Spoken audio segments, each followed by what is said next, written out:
fún ìwọ tí ọba ń jẹ ojú oorun tàbí wọ́n ń fún ẹ ní nǹkan jẹ lójú oorun torí kìí ṣe gbogbo oúnjẹ ojú oorun òun lọ sára lóore o àwọn oúnjẹ ojú oorun kan bẹ tó jẹ́ pé àìsàn ni fún ẹ lára wàhálà ni fún ẹ lára sórí tí mo mú lọ yìí òun náà ń pè ní oní cow gallbladder òróró màálù mo mú lọ́wọ́ yìí cow gallbladder òní mo mú lọ́wọ́ yìí òun ló need kọ́ lọ wá tó bá ti rí báwo ló ṣe máa ṣe torí ìwọ tó jẹ́ pé o ti jẹun lójú oorun o ti kódà yẹn lomi ò kí ń jẹun alẹ́ sùn oúnjẹ ojú oorun yẹn o ní fi sùn jẹ alẹ́ o ti mọ̀ pé o máa jẹun lóru so torí ìdí eléyìí ìwọ tó ti jẹ tó rẹ̀ ti wọ́ ojútùú sí tó rí tó bá ti gẹ̀ẹ́tì òróró màálù tá a pè ní cow gallbladder tó bá ti gẹ̀ẹ́tì ẹ̀ wàá tú omi tí ń bẹ́nu rẹ̀ lónídìí o awọ yìí gẹ́gẹ́ òwúlò fún ẹ omi tí ń bẹ́nu rẹ̀ yìí kó o tú sínú ike kan kó wá àwọn ọlọ́dẹ kó sọ fún wọn pé ká bọ́ gẹ̀ẹ́tì odidi ọká gbogbo ìfun tí ń bẹ nínú ọká yẹn o nìkan ra bó òun ló ní ìdíkì ṣe ẹran ara ọká ẹran ara rẹ̀ o lè ní káwọn èèyàn jẹ gbogbo ìfun tí ń bẹ nínú ọká yẹn òun ló ní ìdí kó wá kó sínú òróró màálù yìí nínú abọ́ tó kó sí odidi pàdé atare kan ò ní jẹ́ kíkẹ́ kan sọnù nínú rẹ̀ so kó ra gún pẹ́pẹ́pẹ́pẹ́ kó dà sí nínú kó wá dé àwọn bàbá wa tiẹ̀ máa rọ́ sínú ògò wọn á kó gbẹ̀ sínú inú ògò wọn á so sí ojú iná látijọ́ ṣùgbọ́n náà o lè kó sínú òkè kó ra gbé sí inú ilé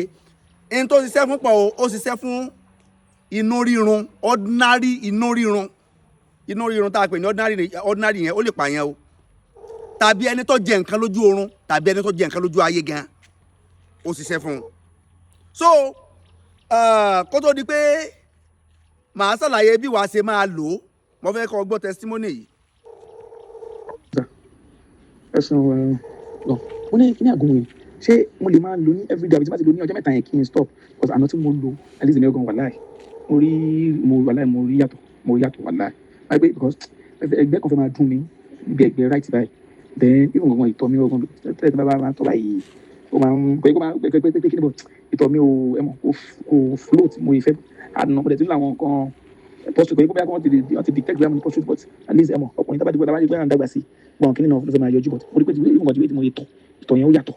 ẹ̀tíkẹ́tì wọn á bẹ jẹ́ kí n máa lò léraléra nàbí ọjọ́ mẹ́ta náà kí n fi rí táwẹ̀ dúró ìṣègùn sá. fún àwọn tó lè fẹ́ máa criticize pé òróró màálù jẹ́ ń sọ fún ẹ àwọn TMC àwọn traditional Chinese TCM traditional Chinese medicine wọ́n fàlù òróró màálù púpọ̀ torí pé there is something called gallbladder stone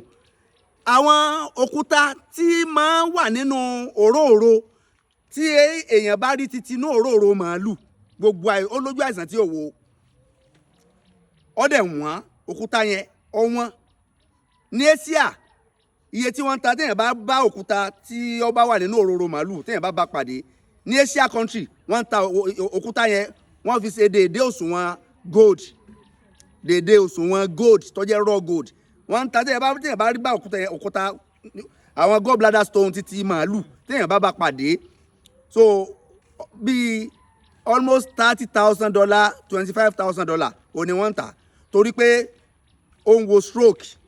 ó ń wo liver ó ń wo fífà ọ̀pọ̀lọpọ̀ àwọn àìsàn